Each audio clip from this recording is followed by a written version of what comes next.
Today's another one of our first fives. And this week's series, as we talk about submission, this is tough for us. Submission is one of those things that none of us really like to talk about. In fact, what I find again and again is I don't really like to submit in most areas of my life.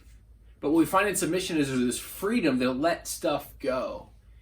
And freedom, we know true freedom, which no government can give us, which no person can earn for us, which true freedom is internal and only comes from Christ. But what does it look like to submit in ways that offer freedom in our lives all over the place? And so I love these words from Paul in Galatians chapter 2, beginning in verse 19. He says, "For through the law I died to the law, so that I might live for God. I have been crucified with Christ, and I no longer live, but Christ lives in me. The life I live in the body, I live by faith in the Son of God, who loved me and gave himself for me. I do not set aside the grace of God, for if righteousness could be gained through the law, Christ died for nothing." What Paul's trying to say here is there's this way of living, these rules that people live by. And I don't mean like a rule of life, which is actually not a bad thing. I mean a set of rules that we thought made us right before God. And ultimately what we come to find all throughout the scriptures is that it's not a set of rules that make us right before God, but it's being in right relationship with God, which happens from a place of love. And there's no rules for love.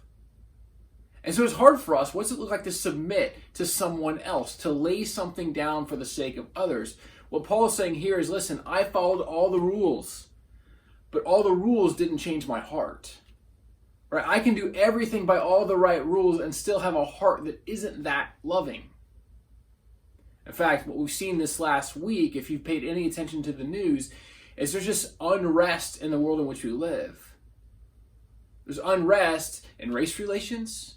There's unrest in politics. We're so divided on what we pick. We either pick this side, and so then the other side's evil, or we pick that side, and the other side's evil, and we can't be persuaded on that conversation.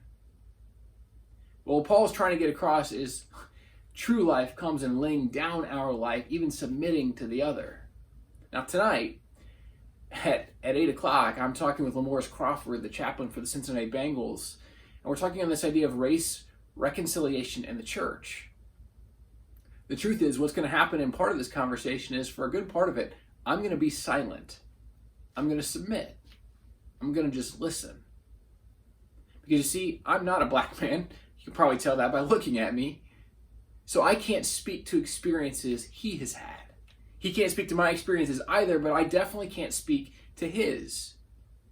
And so part of submission is learning to listen to the other side. It is to lay down my right. It is to lay down my life. It is Paul's words here. I no longer live. I've been crucified with Christ, and Christ lives in me. The life I live in the body, the life by faith in the Son of God, who loved me and gave himself for me. And we find that in true submission, we listen. We lay down our right to give our opinion. We lay down our right to speak. And we listen. And we listen in such a way that we don't respond. We're not waiting on our next words to say, but we submit and we listen to what's being said. And we process it. And we let it sit.